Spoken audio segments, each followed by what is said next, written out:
पाप वाला जो जीवन है ये बड़ा डेंजरस है, क्योंकि हो सकता है आज आप गुनाह में हो और आशीषित हो रहे हो। ये संसार की आशीषें ये सबूत नहीं है कि परमेश्वर आपसे खुश है, केवल ये वचन एक स्टैंडर्ड है जो आपको बताता है कि प्रभु आपसे खुश हैं या नहीं।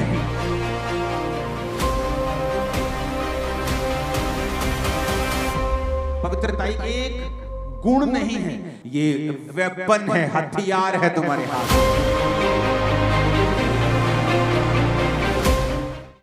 हालेलुया। तो जब आप अपना शरीर जो है परमेश्वर को देते हैं और वो आपके शरीर का इस्तेमाल करता है, किस तरह से आप प्रार्थना करना शुरू करते हैं। आपको पता चलता है कि आप एक जीवित चर्च के एक मेंबर हैं, आप उसका एक हिस्सा हैं, और आप जब चर्च में जाते हैं तो उस हिसाब से परमेश्वर आपको प्रार्थना करने के लिए कहता है। और जब आप प्रेयर करना स्टार्ट करते हैं, परमेश्वर आपको बरकत देता है, क्योंकि यही आपके बुलाने का परमेश्वर का मकसद है। अगर आप बुलाए गए हैं तो वचन ये कहता है कि आप परमेश्वर के घर में लगाए जाएंगे, उसके घर में लगाए जाएंगे, रोपे जाएंगे और आपको पानी दिया जाएगा।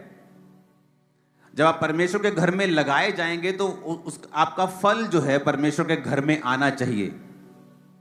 यानी आपका जीवन, आपका गिफ्ट, आपकी ताकत, आपका संसारिक गिफ्ट, संसारिक पहुंच, हर एक चीज का फायदा परमेश्वर के घर को, परमेश्वर के राज्य को होना चाहिए। और यह मकसद होता है आपका जीवित चर्च के साथ जुड़ने का, क्योंकि अगर आप जीवित चर्च के साथ नहीं जुड़े होते तो वहां पर फिर जहां आप होते हैं वहां परमेश्वर का प्लान नहीं होता, वहां परमेश्वर का दर्शन नहीं होता। जब दर्शन नहीं होता, आपको उस हिसाब से होमवर्क नहीं मिलता, असाइनमेंट्स नहीं मिलती, काम नहीं मिलते। जब आप उस हिसाब से काम नहीं करते हैं तो आप क्रिश्चियन होते हुए भी वैसी बरकत, वैसी परमेश्वर के साथ निकटता को महसूस नहीं करते जैसी एक जीवित चर्च के साथ जुड़ा हुआ व्यक्ति करता है। कितने मेरी बात को समझ रहे हैं? इसीलिए सिर्फ आप जीवित चर्च जा रहे हैं ये इंपॉर्टेंट, सबसे इंपॉर्टेंट नहीं है। अब आप जीवित चर्च में चले गए, ये पहला स्टेप था। अब आपको आगे आना होता है।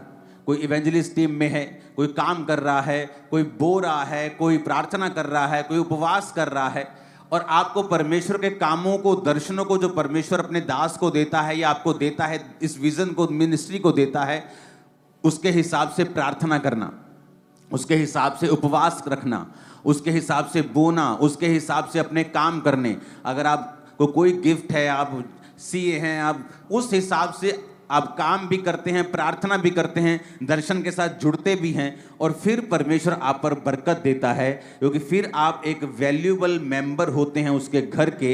एक ऐसी गाड़ी बन जाते हैं जिसे अगर रोज एक ऑनर इस्तेमाल करता है तो वो उसकी टाइम पर सर्विस भी कराता है, वो उसको साफ भी रखता है, वो उसको बचा के भी रखता है। तो आपकी वैल्यू परमेश्वर की निगाहों में उतनी ही है जितना आप उसके राज्य के लिए काम करते हैं। आप उसके राज्य के लिए जितने मूल्यवान हैं, परमेश्वर की निगाह में आपकी वैल्यू भी उतनी ही है। कितने मेरी बात को समझ रहे हैं? इसलिए आपने बहुत बार ये नोटिस किया होगा, जो लोग सेवकाई में होते हैं, इनडायरेक्ट जो ज्यादा सेवकाई में जुड़े होते हैं, आप देखना उनकी लाइफ में हीलिंग, उनकी लाइफ में डिलीवरेंस दूसरे लोगों के मुकाबले कहीं अधिक स्पीड से होती है, कहीं अधिक जल्दी से होती है। दूसरे लोगों के मुकाबले उनकी लाइफ में जो बरकत है वो कहीं अधिक तेजी से और ज्यादा होती है, क्योंकि वो परमेश्वर के राज्य के लिए मूल्यवान होते हैं। कितने मेरी बातों को समझ रहे हैं? अब शैतान जब आपको धोखा देता है, वो आपको धोखा देता है झूठ के द्वारा, क्योंकि जब उसने हवा को भी भरमाया तो उसने झूठ कहा कि अगर ये फल तू खा लेगी तो ये फल खाने से तेरी आंखें खुल जाएंगी और तू परमेश्वर के तुल्य हो जाएगी। जबकि हवा ये भूल गई कि वो तो पहले से ही परमेश्वर के तुल्य बनाई गई है, तो उसे सिर्फ अच्छा देखना है, वो भी परमेश्वर ने सब कुछ अच्छा बनाया, उसे बुराई क्यों देखनी है? बुरे या भले के लिए उसकी आंखें वो क्यों खोले? लेकिन शैतान ने, बाइबल कहती है, उसे भरमाया, हवा ने वो फल खाया और अपने पति को भी खाने को दिया और वो गिर गए, बाइबल कहती है। उसके बाद कर्स आए। इमेजिन करो, आपका हार्ट, आपकी किडनी कितने हजार साल चलने के लिए बनाई गई थी। आज जो 40-40 साल, 30-30 साल में लोगों को हार्ट अटैक आ रहे हैं, 50 साल में अपने आप को बूढ़ा मान रहे लोग, लेकिन आपको ऐसे नहीं बनाया गया था। इमेजिन करो, आदम की उम्र अगर वो 930 साल उसकी उम्र रही होगी, तो गिरने के बाद 900 साल की उम्र है उसकी। देखो, जब वो गिर गया पाप में, इमेजिन करो अगर वो पाप में नहीं गिरता तो कितने हजार साल उसकी उम्र परमेश्वर ने बनाई होगी। शायद 5000 साल, 10,000 साल, मैं नहीं जानता कितनी, लेकिन इमेजिन करो अगर गिरे हुए की उम्र 900 साल थी तो जागे हुए की और जीवित की उम्र कितनी होती। इमेजिन करो आपका हार्ट, आपकी किडनी 900 साल, हजार साल, तो कम से कम गिरे हुए व्यक्ति की बात कर रहा हूं। इमेजिन करो 2000, 2500, 3000 साल चलने के लिए आपके हार्ट को बनाया गया था। आज कोई बिल्डिंग देख लो, 200 साल नहीं निकलते किसी बिल्डिंग के। आप दुनिया का सबसे महंगा प्लेन भी आज ले लोगे 600 करोड़, 700 करोड़ का, 20 साल बाद वो भी पुराना लगने लग जाता है, सिर्फ 20 साल में। तो इमेजिन करो आप कितनी आपकी वर्थ है कि आप इतने सालों के हो जाते हैं और आपका हार्ट वैसे ही काम करता है, किडनीज वैसे ही काम करती हैं, सब चीजें वैसी ही काम करती हैं। कितना स्ट्रॉन्ग मैकेनिज्म है जो परमेश्वर ने बनाया। इसलिए बाइबल कहती है बुद्धि परमेश्वर से निकली है। दुनिया का सबसे बड़ा कंप्यूटर किसने बनाया? इसी बुद्धि ने, इसी इंसान ने बनाया। अगर वो मंगल पे भी जा रहा है तो किसकी वजह से? उसी बुद्धि की वजह से जो परमेश्वर ने दी है, उसी दिमाग की वजह से। तो इमेजिन करो परमेश्वर ने कितना शानदार आदम को बनाया था। लेकिन वचन कहता है आदम का बेटा हाबिल, आदम का बेटा कैन, दोनों एक दूसरे, जो हाबिल था वो उसकी भेंट ग्रहण हुई क्योंकि वो परमेश्वर के सामने धर्मी था। कैन की भेंट ग्रहण नहीं हुई क्योंकि वो करप्ट था। कैन ने हाबिल को मार दिया, मर्डर हो गया क्योंकि वो ब्लड का पाप जो था, जो आदम और हवा के कारण उनके वंश में गया, वो पापी ब्लड से ही थे और मर्डर किया और उसके बाद उसको वहां से भागना पड़ा। वचन कहता है कि इंसान पाप के बाद पाप करता गया और परमेश्वर ने एक दिन फैसला किया कि मैं अब मनुष्यों के साथ विवाद नहीं करता रहूंगा सदा, इसलिए मनुष्य की उम्र सिर्फ 120 साल की होगी। तब परमेश्वर ने नूह के बाद 120 साल की उम्र ठहराई और तब इंसान 120 साल जीने लगा।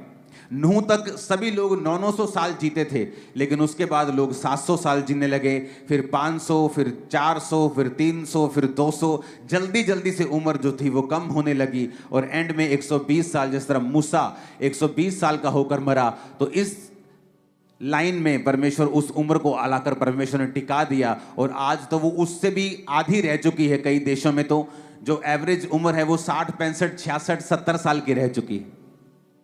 जो पाप की वजह से 900 साल का आदम मरा और फिर पाप की वजह से 120 का हो गया और अब पाप की वजह से वो 65, 70 का ही रह गया इंसान। आप इमेजिन करो कि परमेश्वर ने जब इंसान बनाया था तो हजारों साल जीने के लिए बनाया था। आज मैं एक ऐसा विषय आपसे डिस्कस करूंगा कि अगर ये आपके दिमाग में घुस गई बात तो आप अपनी जिंदगी के खुद जिम्मेवार होंगे और आपको मालूम होगा कि मैं जहां हूं अपनी मर्जी से, अपनी वजह से, अपने डिसीजंस की वजह से हूं, इसमें परमेश्वर का कोई अब लेना देना नहीं है। अगर मैं बढ़ना चाहता हूं मैं बढ़ सकता हूं, अगर मैं कम होना चाहता हूं तो हो सकता हूं। अब ये मेरे हाथ में है, क्योंकि बाइबल कहती है परमेश्वर ने आपको वर्ड दिया है, वचन दिया है। इस वचन के जरिए आप ब्लेस हो सकते हैं, बढ़ सकते हैं, आशीष ले सकते हैं, पीछे भी जा सकते हैं। हालेलुया। अब बहुत से लोगों ने ये बात सुनी होगी कि परमेश्वर ने कहा था अब्राहम को कि मैं तुझे कनान देश दूंगा, मैं तुझे यबूसियों के देश, अमोरियों के देश, कनानियों के, हिब्बियों के, यबूसियों के देश दूंगा। लेकिन कभी ये बात सोचने की कोशिश की है कि क्यों परमेश्वर तुम्हें वो देश देगा? क्या नफरत है परमेश्वर को यबूसियों से, कनानियों से, कि परमेश्वर अब्राहम को कहता था कि मैं ये देश तुझे दूंगा।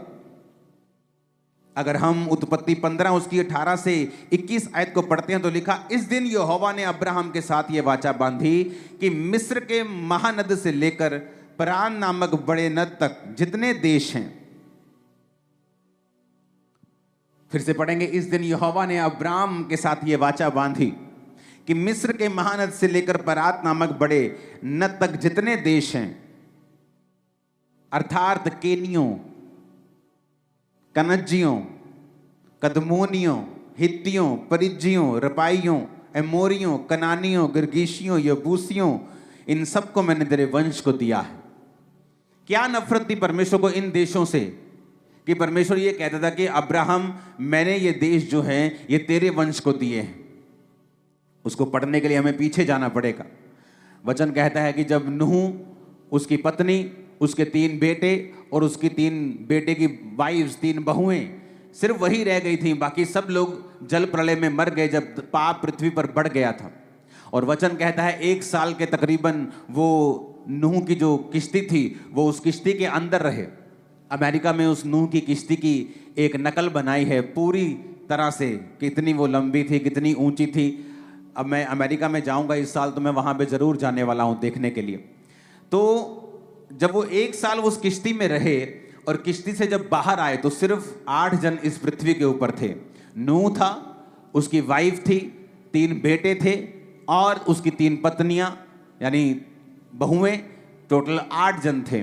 और वचन कहता है कि नूह के एक बेटे ने नूह को नंगा देखा, क्योंकि नूह शराब पी के जब मदहोश हुआ तो उसको नंगा देखा। और जब 2 बाकी बेटों को उसने बताया कि पिता अंदर नंगा लेटा है, तो बाकी 2 जन अपनी पीठ फेर कर गए और नूह के नंगेपन को ना देखकर उसे लपेट दिया और नूह को ढक दिया। ये स्टोरी आपको मालूम है। उसके बाद परमेश्वर का श्राप उस बच्चे पे आया जिसने नंगा देखा था, वो था हाम। और नूह ने कहा, कनान जो था हाम का बेटा, ये भाई बंधुओं के दासों का दास हो। यानी परमेश्वर ने हाम के वंश को श्रापित कर दिया और नीचा कर दिया। अगर आप ध्यान से बाइबल पढ़ें तो जब याकूब अपने 12 बेटों को आशीष देने लगा तो उनके पास्ट में की गए सब कामों के हिसाब से परमेश्वर ने उनको आशीषित किया। याकूब कहता, रूबेन तू मेरा पहला फल है, तू पहलोठा है। पहलोठे को डबल प्रॉपर्टी मिलती थी। अगर 12-10 बच्चे हैं तो 11 हिस्से होते थे प्रॉपर्टी के। तो 2 हिस्से एक बच्चे को मिलते थे और बाकी एक हिस्सा एक को मिलता था। अगर 100 रुपया है, उसको 10 में 9 में बांटना है तो उसके 10 हिस्से कर देते थे। तो 10 हिस्से मतलब कि 10 रुपए के 10-10 हिस्से हो गए। तो पहले बेटे को 20 मिलेंगे, बाकियों को 10-10 मिलेंगे। इस तरह से बंटवारा होता था। लेकिन याकूब ने क्या कहा कि तू बेटा मेरा पहला फल तो है, लेकिन तू औरों से श्रेष्ठ नहीं ठहरेगा, क्योंकि तू अपने पिता की पत्नी के साथ, यानी वो उसकी स्टेप मदर के साथ वो सोया था, उसने पाप किया था, व्यभिचार किया था। इसलिए उसने कहा तू दूसरों से श्रेष्ठ नहीं ठहरेगा, तू दूसरों से उत्तम नहीं जाएगा, तू ऊपर नहीं जा सकता, क्योंकि तू जल के समान उबलने वाला है। यानी तेरा कोई स्टैंड नहीं है, तेरा कोई तू एक जगह खड़ा नहीं होता। तेरा जिधर पाप ले जाता तू उधर चल पड़ता है। आज विरोध है तू चुप कर जाता है, कल को सब कुछ अच्छा होता है तू बोलने लग जाता है। तेरा कोई स्टैंड नहीं है, तू पाप के अनुसार चलने वाला है, तू दूसरों से श्रेष्ठ नहीं ठहरेगा। तो वचन कहता है उसे परमेश्वर ने नीचा किया, क्योंकि वो अपने शरीर के अनुसार चला, आत्मा के अनुसार नहीं चला। अब यहां पर जब नूह ने श्रापित कर दिया, नूह ने कहा ये मेरे 3 बेटे हैं, एक का नाम क्या है यपेत, एक का नाम हाम और एक का नाम शेम। परमेश्वर ने कहा तुम दोनों, यपेत और शेम, तुम दोनों आशीषित होंगे। लेकिन जो ये जो हाम है ना, इसका जो वंश है ये तुम्हारे वंशों का दास होगा। मैं इसे नीचा करता हूं क्योंकि इसने अपने पिता को नंगा देखा, आंखों पर कंट्रोल नहीं किया, इसने पाप किया। अब समझने वाली बात यह है कि हमें पूरी बाइबल की नॉलेज होनी चाहिए कि जब एक व्यक्ति पर श्राप आता है या एक व्यक्ति को वो पाप से निकलता है या पाप करता है, उसकी लाइफ में क्या होता है। अगर वो तौबा नहीं करता क्या होता है, अगर वो तौबा करता है क्या होता है, या एक व्यक्ति जब फैसला करता है कि मुझे पवित्रताई में और परमेश्वर के साथ मेल मिलाप करके जीवन बिताना है, तो उसकी लाइफ में क्या होता है। अब जब हम उत्पत्ति 10 उसकी 6 से लेके 20 आयत तक पढ़ते हैं, इसमें वंश लिखे हैं। कौन से वंश? हाम के। हाम कौन? जिसने अपने पिता को नंगा देखा था। लिखा हाम के पुत्र कूश, मिस्र, फूत और कनान हुए। कूश के पुत्र सबा, हवीला, रामा सबतूका, रामा के पुत्र शबा, ददान।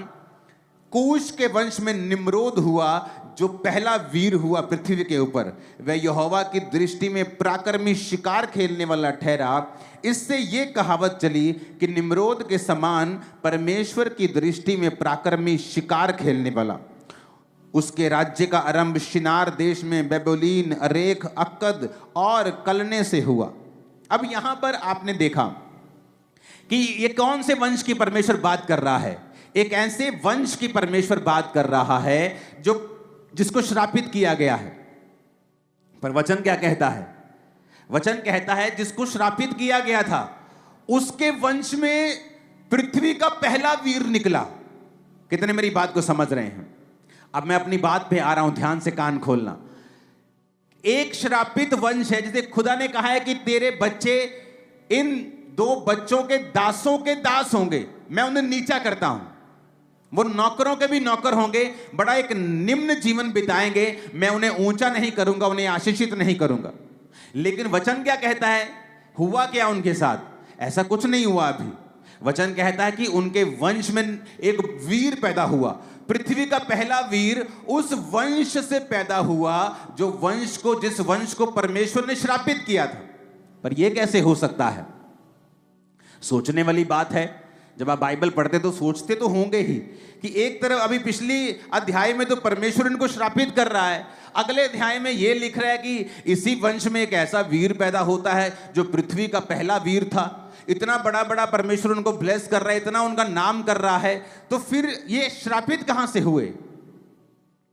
वचन कहता है उसके बाद जब आप 20 आयत तक पढ़ते हैं तो लिखा है, 13 आयत में लिखा, मिस्र के वंश में लूदी, अनामी, लहाबी, नप्तूही। 15 आयत में लिखा, कनान के वंश में सिदोन, हित, यबूसी, एमोरी, गिरगाशी, हिक्की, सीनी, हिव्वी, अवर्दी, समारी, हमाती। और ये फिर कनानियों के लोग कुल भी फैल गए। मिस्र कहां से निकला? इसी श्रापित वंश में से। ये किन राजाओं, किन जातियों के नाम लिखे हैं? यबूसी, एमोरी, गिरगाशी, ये उन्हीं जातियों के नाम लिखे हैं जिन्हें परमेश्वर ने अब्राहम को कहा था कि मैं ये सब जातियां और इनके देश तेरे वंश को दे दूंगा। यानी कि परमेश्वर इनके पाप को भूला नहीं, क्योंकि उन्होंने परमेश्वर में तौबा नहीं की। अगर की होती तो परमेश्वर अब्राहम को कभी ना कहता कि मैं जो ये वंश पाप और श्राप के अधीन है, मैं इसको तेरे वंश को दे दूंगा। कई बार आप नोटिस करते हैं और शैतान इस बात का फायदा उठाता है, जब आप किसी पापी को देखते हैं कि वो बढ़ रहा है, आपको लगता है अच्छा ये तो बढ़ रहा है। पहला पृथ्वी का वीर हाम के वंश में पैदा होता है, लिखा पहला पृथ्वी का वीर उस वंश से पैदा होता है जो वंश परमेश्वर ने श्रापित किया है। कई बार आप जब अन्य जाति लोगों को देखते हैं, आप जब और लोगों को देखते हैं, आप जब ऐसे पास्टर प्रॉफिट्स को देखते हैं जो पाप कर रहे हैं लेकिन वो बढ़ रहे हैं, परमेश्वर कहता है चिंता मत करो, और किसी की बढ़ोतरी से ये अंदाजा मत लगाओ कि मैं उनके साथ हूं। यहां पर एक ऐसा वंश जो प्रभु से श्रापित हो चुका है, लेकिन उसके वंश में अभी वीर पैदा हो रहे हैं। पृथ्वी का पहला वीर उसने पैदा कर दिया, लेकिन एंड में क्या हुआ? वो सारे वंश अब्राहम के वंश को दे दिए गए और उन सबों ने इजरायली लोगों की, यानी उस वंश की जिसे परमेश्वर ने ब्लेस किया था, उनकी गुलामी की। आज कई बार एक धर्मी जब पापी को देखता है, एक क्रिश्चियन को देखता है कि वो नशे बेचकर ब्लेस हो रहे, नशे बेचकर वो गाड़ियां ले रहे, मकान ले रहे, वो पाप करके आगे बढ़ रहे, उसे लगता है कोई फायदा नहीं है पवित्रताई में जीने का। ये देखो ये भी तो है ही है, कौन सा परमेश्वर ने इसके सिर पे डंडा मार दिया है? ये भी तो है ही है पास्टर, पाप में, व्यभिचार में 5-5 पत्नियां रखी हैं इसने, कौन सा इस पे डंडा बज गया? लेकिन मेरी बात को याद रखना, अगर आप पवित्रताई में हैं, आपका फल आपकी पीढ़ी के बाद पीढ़ी के बाद पीढ़ी के बाद पीढ़ी के बाद पीढ़ी खाएगी। और अगर आप पाप में हैं, वचन कहता है तू बहुत सा धन, बहुत सी चीजें संचय करेगा, उन्हें इकट्ठा करेगा, लेकिन उन्हें तू दूसरों के लिए, दूसरे उस पर कब्जा कर लेंगे, दूसरे उसका फल भोगेंगे और मैं तुझे उसका फल भोगने नहीं दूंगा। परमेश्वर इकट्ठा करने पे देखो रोक नहीं लगा रहा। जब वो इकट्ठा कर रहा है और कामयाब हो रहा है, परमेश्वर उसको रोक नहीं रहा, क्योंकि परमेश्वर एक एग्जाम्पल बनाना चाहता है कि तुमने इकट्ठा कर लिया, तुम्हारे पास बहुत कुछ हो गया, पाप से तुमने बड़ा कुछ कर लिया, लेकिन एंड में तुम्हारी एग्जाम्पल यही दी जाएगी कि देखो वो व्यक्ति किस तरह से काम करता था और परमेश्वर ने किस तरह से उसे औंधे मुंह गिराया है। कितने मेरी बात को समझ रहे हैं? बहुत से क्रिश्चियन मैंने देखे हैं व्यभिचार में, पास्टर्स देखे हैं व्यभिचार में, आज से 5 साल पहले, 7 साल पहले, 8 साल पहले, और उनको ग्रो होते हुए देखा है। लेकिन जो झटका आता है वो संभल नहीं पाते हैं। जब शैतान अटैक करता है और जब परमेश्वर अपने हाथ को उठा लेता है, वो सहन नहीं कर पाते हैं, उबर नहीं पाते हैं, उसके बाद कभी भी सेम नहीं रहते जैसे वो थे। पाप वाला जो जीवन है ये बड़ा डेंजरस है, क्योंकि हो सकता है आज आप गुनाह में हो और आशीषित हो रहे हो, फिर आप जब कंपेयर करेंगे कि मैं तो पाप में हूं लेकिन मुझे तो आशीष मिल रही है, देखो मेरे बॉस ने मेरी तनख्वाह बढ़ा दी, मेरे बॉस ने मुझे गाड़ी लेके दी है, देखो परमेश्वर मुझे ब्लेस कर रहा है, मेरी शादी हो गई है। लेकिन वो अप्रूव नहीं होता है कि परमेश्वर आपसे प्रसन्न है। ये संसार की आशीषें ये सबूत नहीं है कि परमेश्वर आपसे खुश है। केवल ये वचन एक स्टैंडर्ड है जो आपको बताता है कि प्रभु आपसे खुश हैं या नहीं हैं। आमीन। कितने मेरी बातों को समझ रहे हैं? मैं बड़ा हैरान हुआ जब मैंने हाम का वंश पढ़ा, क्योंकि मैं बाइबल को बार बार पढ़ता हूं। एक बार बाइबल खत्म, फिर दूसरी बार शुरू, फिर तीसरी बार शुरू, फिर चौथी बार शुरू। और मैं पढ़ रहा हूं, मैं क्या देख रहा हूं कि परमेश्वर ने पृथ्वी का पहला वीर उस वंश से पैदा किया है जिस वंश को परमेश्वर ने नीचा किया। लेकिन वो कब हुआ? वो समय आने पर सारा कुछ हुआ। बाइबल कहती है परमेश्वर धीरजवंत है। पाप करने, क्रोध करने में जो पाप करते हैं उन पर क्रोध करने में परमेश्वर विलंब करता है। वो चाहता है कि ये मन को फिरा लें। करुणा करने में बड़ी जल्दी करता है, दया करने में प्रभु बहुत जल्दी करता है। कोई झट माफी मांगता है, प्रभु उसे माफ कर देते हैं। लेकिन बाइबल कहती है क्रोध करने में, सजा देने में वो विलंब करता है, वो धीरज रखता है, वो धीरजवंत परमेश्वर है। आज आपको ये फैसला लेना है, क्योंकि जब आप पाप का जीवन जीते हैं तो इसका मतलब ये नहीं कि मुसीबतें अभी आपकी लाइफ पर आएगी, लेकिन आप एक ऐसी डायरेक्शन पर चल पड़े हो जिसका एंड 100% रॉन्ग, 100% रोने वाला और 100% फ्रूटलेस होगा, और उसका एंड बहुत भयानक होगा। लेकिन आज जो लोग पवित्रताई में जीवन जी रहे हैं उन्हें लगता है कि पवित्रताई में जीने का क्या फायदा है, पवित्रताई में जीने का कोई फायदा नहीं। लेकिन जब साल बीतते जाते हैं, महीने बीतते जाते हैं और जो रिजल्ट फिर आपके लाइफ में आता है, मैं आपको बोल रहा हूं, जितने दिन यहां बैठे हैं आपके वंश, आपकी पीढ़ी दर पीढ़ी आपके पवित्रताई के सामर्थ्य को देखेगी और एक बड़ा रिजल्ट उनकी जिंदगी में होगा। आमीन। मेरे को ऊंचे वाला और खतरनाक वाला चाहिए चर्च। हालेलुया। ऊंची आवाज में हालेलुया बोलो जरा। और आप देखो कहां से निकला मिस्र? इसी हामवे से। कौन सा मिस्र? जिसने इजराइल को तंग किया। बाइबल कहती है आज भी शरीर से जन्मा हुआ आत्मा के जन्मे हुओं को सताता है। आप दो सगे भाई भी क्यों ना हो, और अगर एक शरीर से जन्मा है, यानी आपका वो भाई जो परमेश्वर से अभी तक नहीं जन्मा, आप जो आत्मा से जन्मे हैं, यानी आपका नया जन्म हो चुका है, आपने बपतिस्मा ले लिया रूह के द्वारा, पवित्र आत्मा के द्वारा आप जन्मे हैं, तो लिखा आज भी शरीर का जन्मा आत्मा के जन्मे हुए को सताता है। वो सगे भाई क्यों ना हो, लेकिन वो सताते हैं एक दूसरे को यीशु मसीह के नाम के कारण। कहां से निकला मिस्र? तब तो दुनिया में कोई जाति नहीं थी। वचन कहता है कि ये सारे बच्चे जो हाम के थे, यपेत के थे, शेम के थे, ये सारे बच्चे अपने अपने नामों के अनुसार अपने अपने देशों को उन्होंने बसा लिया। यबूसी कौन था? एक बेटा था, पूरा यबूसी देश उसने बसाया। एमोरी कौन था? एक बेटा था, पूरा एमोरी देश उसने बसाया। और इसलिए परमेश्वर ने कहा था अब्राहम को कि मैं ये अमोरियों का ये सब देश तेरे वंश को दूंगा। क्यों? क्योंकि वो अब्राहम उस बेटे की संतान थी जिसको परमेश्वर ने ब्लेस किया था, जिसने अपने बाप को नंगा नहीं देखा था। और परमेश्वर ने कहा ये जो पापियों का वंश है, मैं ये सारे देश, इनके देश मैं तेरे वंश को दे दूंगा। आज पाप में जीवन बिताना बड़ा आसान है, किसी को मालूम नहीं होगा कि आप अंदर घुस के क्या कर रहे हैं, लेकिन इसका मतलब ये नहीं तभी गुनाह का रिजल्ट आएगा या तभी आप डाउन होंगे, इसका मतलब ये नहीं है। कई बार एक व्यक्ति पाप में हो सकता है और अगले 5-6 साल बड़ी आशीषें उसकी जिंदगी में आए और वो सोचता है शायद परमेश्वर ने इसे अप्रूव कर दिया है या परमेश्वर इन चीजों की परवाह नहीं करता है, लेकिन ऐसा नहीं है। वचन आसमान में, बाइबल कहती है, ताया हुआ वचन सिद्ध किया हुआ है। जो वचन कहता है कि वो होगा तो वो होगा ही होगा। इसीलिए जब आप स्वर्गदूतों को देखते हैं बाइबल में, वो कह रहे होते हैं पवित्र पवित्र पवित्र सेनाओं का यहोवा। इसलिए आप जब बाइबल पढ़ते हैं आपको मालूम होता है, परमेश्वर कहता है कोई भी पवित्रताई के बिना परमेश्वर को देख नहीं सकता।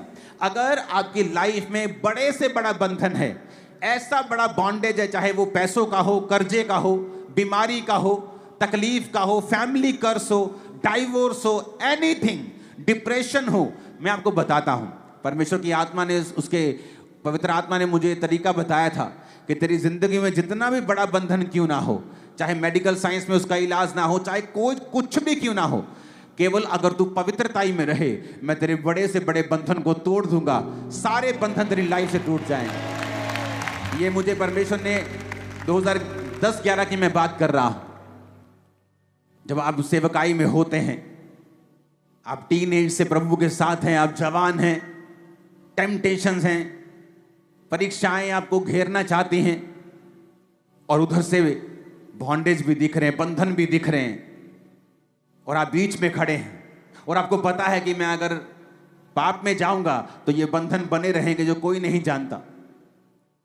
दुनिया के सामने आप सक्सेसफुल हो सकते हैं, लेकिन अंदर आप परमेश्वर के सामने क्या है ये आप जानते हैं। तो परमेश्वर की आत्मा ने कहा था कि अगर तू ये बंधन टूटते हुए देखना चाहता है तो पवित्रताई में तुझे जीना होगा। पवित्रताई एक गुण नहीं है, एक गुण नहीं है, पवित्रताई एक हथियार है जो खुदा ने आपको दिया है। लोगों को लगता है परमेश्वर पापियों के लिए आया, तो अभी भी पाप कर रहे हैं।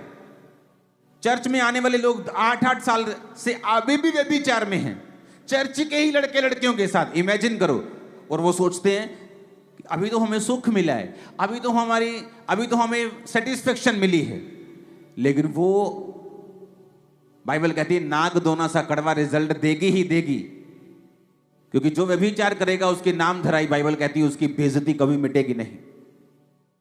तो परमेश्वर ने हमें एक तरीका दिया है कि अगर तुम्हें अपने लाइफ में से बंधनों से बाहर निकलना है, तुझे पवित्रताई में चलना होगा। बहुत से लोग कंप्लेंट करते हैं कि जब मैं चलती हूं परमेश्वर में, मैं चलता हूं, मुझे गंदे ख्याल आते हैं, मेरे मन में गंदे विचार आते हैं। आप उन्हें बंद कर सकते हो। कैसे? गंदा देखना बंद करके। अपने मोबाइल पर गंदा देखना बंद कर दीजिए, सामने लाइव गंदा देखना बंद कर दीजिए, शैतान के अटैक आप पर कम होते होते पूरी तरह से बंद हो जाएंगे, आप इस चीज से पूरी तरह से फ्री हो जाएंगे। और जब आप व्यभिचार से, पाप से, इस गंदगी से और पाप के विचारों से, चोरी से, इस सारी चीजों से फ्री हो गए, तब आपकी लाइफ एक ऐसी तरह से सेटल हो जाएगी कि आपकी लाइफ में सामने बड़ा पहाड़ भी क्यों ना हो, मैं आपको बता रहा हूं परमेश्वर खंड खंड टुकड़े टुकड़े उसके कर देगा। मेरी लाइफ, ये नोट कर लो, मेरी लाइफ की टेस्टिमनी है, खत्म कर देगा परमेश्वर उसको।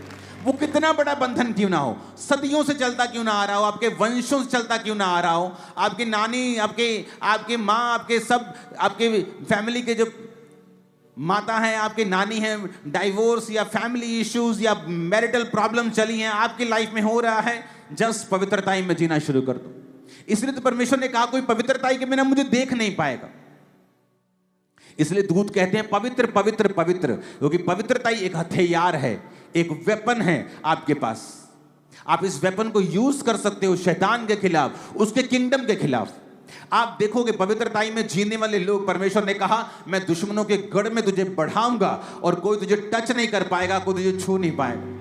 मैं उनके मध्य में, भाइयों के मध्य में तेरा अभिषेक करूंगा और दुश्मनों के सामने, तेरे सामने मेज बिछाऊंगा, उस मेज पर दुनिया की हर एक अच्छी वस्तु तेरे मेज के सामने होगी। आमीन। ऊंचे वाला चाहिए चर्च। हालेलुया। ऊंची आवाज में हालेलुया बोलो जरा। तो ये बात तो जज करना बिल्कुल छोड़ ही दो कि मैं व्यभिचार में था तो मुझे आशीष मिली है, ये तो छोड़ दो। अपनी लाइफ में क्या हो रहा है पाप करने के बाद, उससे जज करना छोड़ दो। क्योंकि यहां देखो, जिसको श्रापित किया उसके वंश में पृथ्वी का पहला वीर पैदा होता है। इसका मतलब यह नहीं है कि परमेश्वर उनके संग है। आपकी दुनियावी आशीषें यह साबित नहीं करती हैं कि परमेश्वर आपके संग है। हमें वचन साबित करता है, अगर वचन में हम सही हैं, कि प्रभु हमारे संग है या नहीं है। हालेलुया। तो हमें यह बात समझनी पड़ेगी, हमें यह देखना पड़ेगा। आप तैयार हैं पवित्रताई में चलने के लिए, परमेश्वर के साथ साथ संग संग चलने के लिए? शैतान आपको, जिस तरह उसने हवा को धोखा दिया, वो आपको धोखा देता है कि वो भी तो कर रहा है, तेरे को क्या प्रॉब्लम है? वो भी तो ऐसे चल रहा है, तेरे को क्या प्रॉब्लम है? दाऊद को वो बोलता होगा, तेरे भाई भी तो पाप करते हैं, राजा की सेना में देख कितनी अच्छी पोस्ट पे हैं, सब आते हैं, सब सूबेदार जी करके बात करते हैं, सब थानेदार जी करके बात करते हैं, पाप में है। देख तू, देख धर्मी बना फिरता है, कभी भेड़ चराता है, कभी गाय चराता है, सारा दिन धूप में पाले में रहता है, तेरे पास क्या है? देख वो पाप करते हैं लेकिन फिर भी कितना आनंद में जीते हैं। लेकिन उनको यह मालूम नहीं था कि परमेश्वर ने उनको परखा और फेल पाया, और दाऊद को परखा और पास पाया, और उस देश का राजा बना दिया जिस देश का वो चरवाहा था। शैतान आपको थोड़ा दिखाकर बड़ा ले लेता है, छोटा दिखाकर बहुत बड़ी चीज ले लेता है, क्योंकि परमेश्वर के पास वही है जो आपके लिए बेस्ट है, और वो इतना बड़ा है जितना आप सोच भी नहीं सकते। दाऊद को मालूम थोड़ी था वो उस देश का राजा होगा, उसको कभी सपने में मालूम नहीं था ये बात, लेकिन उसे ये मालूम था कि चाहे मेरे भाई पाप करके भी अच्छी पोस्ट पे हैं, लेकिन मैं अगर पवित्रताई में जी कर भी छोटी पोस्ट पे हूं, तो मुझे इसी पोस्ट में परमेश्वर के साथ रहना है और उसको प्रसन्न करना है। एक बार इतनी जोर का हालेलुया बोलो, शैतान के कान हिला देना। ऊंची आवाज से हालेलुया।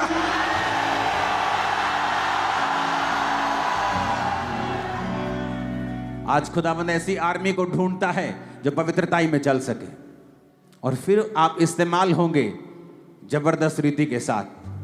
आपकी प्रेयर सुनी जाएगी जबरदस्त रीति के साथ।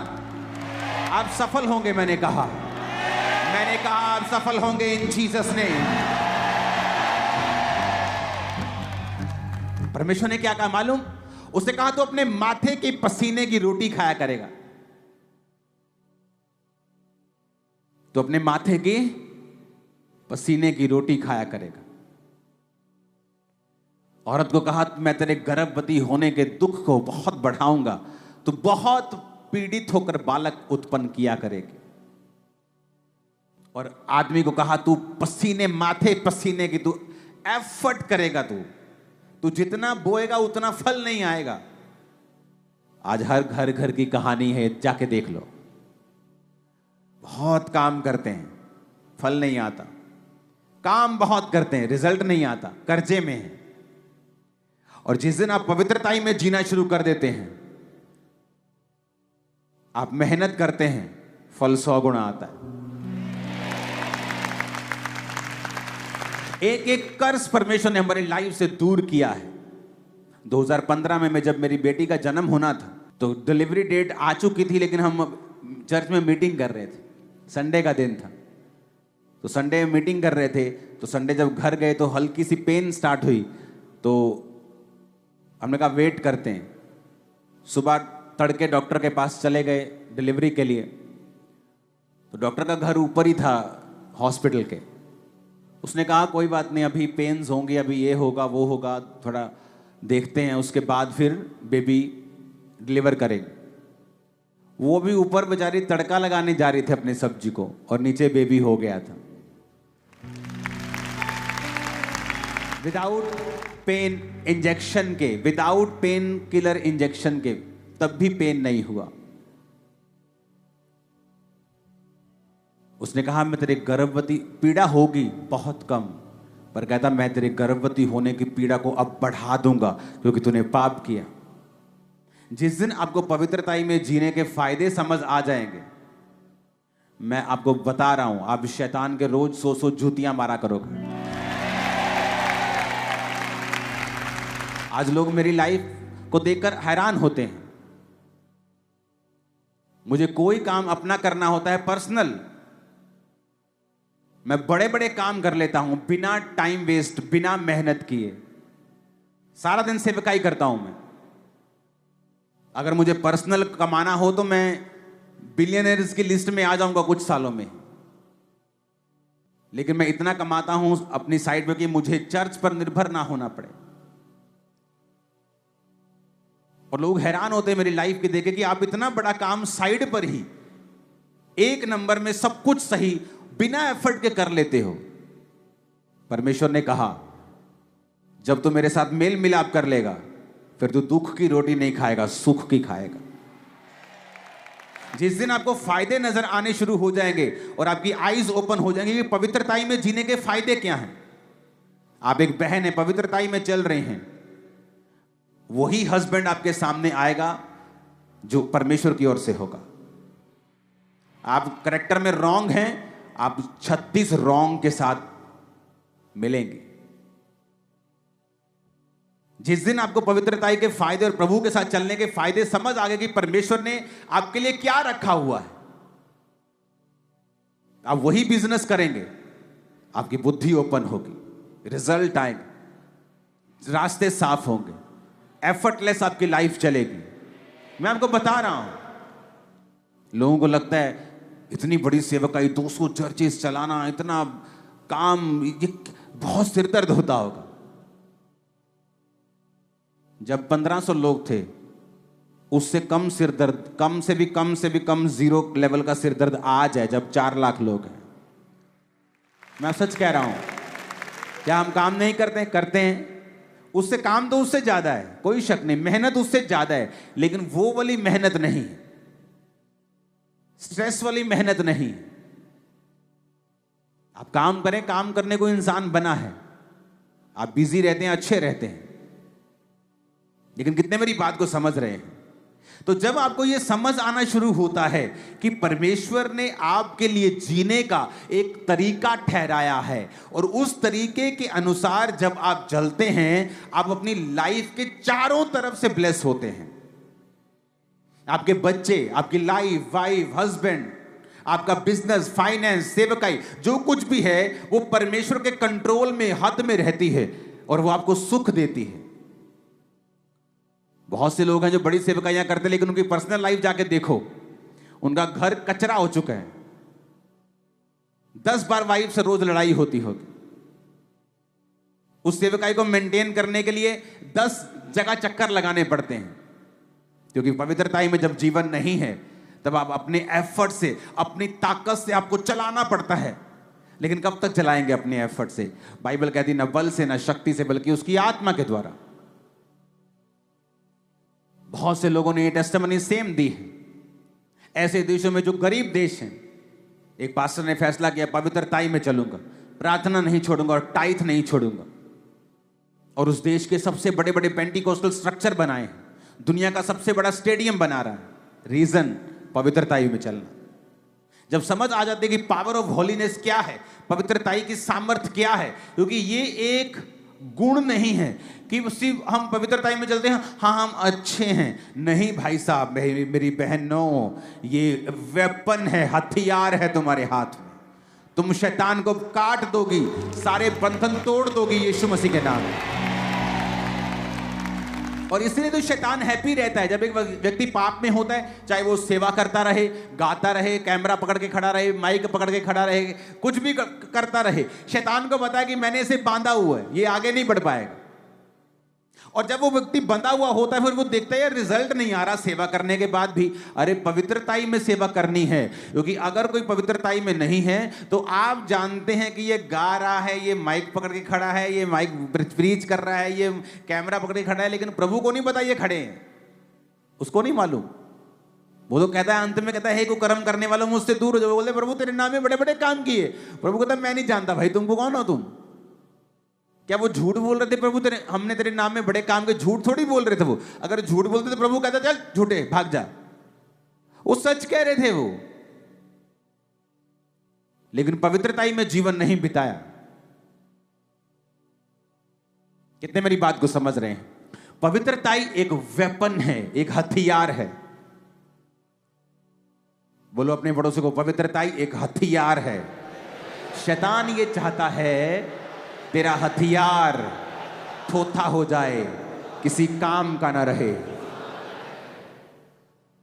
लेकिन प्रभु ये चाहता है तेरा ये हथियार चमकता रहे, क्योंकि इसके जरिए तू सारे बंधनों को तोड़ डालेगा, तू आगे बढ़ेगा, ऊंचाई पे जाएगा, तेरा प्रकाश फिर बना रहेगा, पीढ़ी दर पीढ़ी तू आशीषित होता रहेगा और होती रहेगी। आमीन। मेरे को खींचने वाला चाहिए जरा। हालेलुया, ऊंची आवाज में हालेलुया।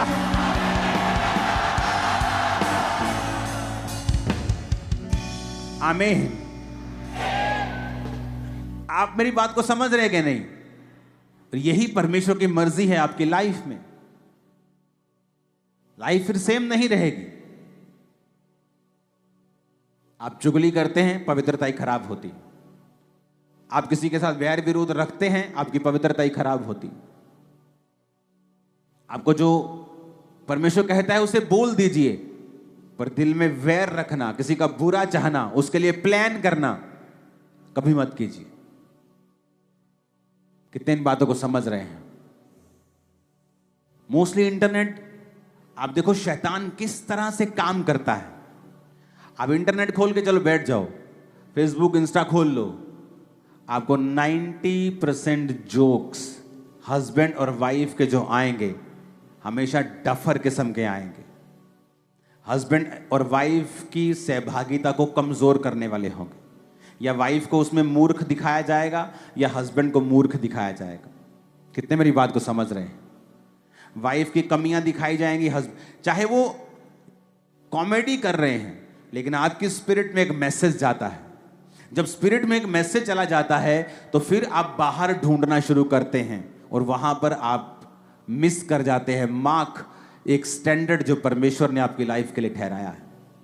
कितने मेरी बातों को समझ रहे हैं? इसलिए वचन कहता है कि हस्बैंड और वाइफ का मसला वो आपस में सॉर्ट आउट करें। ऐसा ना हो उनकी प्रार्थनाएं रुक जाएं, क्योंकि वो अब 2 तन नहीं, 2 जन नहीं, वो 1 जन है। इसलिए बाइबल कहती है मनुष्य अपने माता पिता से अलग रहेगा और पत्नी के साथ मिला रहेगा। फैमिलीज को भी चाहिए कि वो पति पत्नी का स्थान सबसे ऊपर है, उसके बाद माता और पिता का स्थान आता है। मैं सच कह रहा हूं। माता और पिता की इज्जत ना करना यानी अपनी लंबी उम्र को लात मारनी, और पत्नी इस काम में पति का सहयोग करे कि वो अपने माता पिता की इज्जत कर सके। इसलिए लोग जब चर्च में आते हैं, लाइफ में जब वचन को सुनते हैं, उनको सब तरफ से परमेश्वर जब बताता है कि उन्हें क्या करना है, ऑटोमेटिकली लाइफ पवित्रताई में चलनी स्टार्ट होती है। और जब हथियार आपके पास आ जाता है, बंधन सारे टूट जाते हैं। और ऐसा ही होगा। आमीन। ऊंचा चाहिए चर्च। परमेश्वर के गहरे वेदों को परमेश्वर के दास के द्वारा जानने के लिए और ऐसी और नई वीडियोस को देखने के लिए हमारे YouTube चैनल को सब्सक्राइब करें और साथ में बेल आइकन को प्रेस करें, ताकि ऐसी और नई वीडियोस की नोटिफिकेशन सबसे पहले आप तक पहुंच सके। जुड़े रहें परमेश्वर की हजूरी के साथ। God bless you.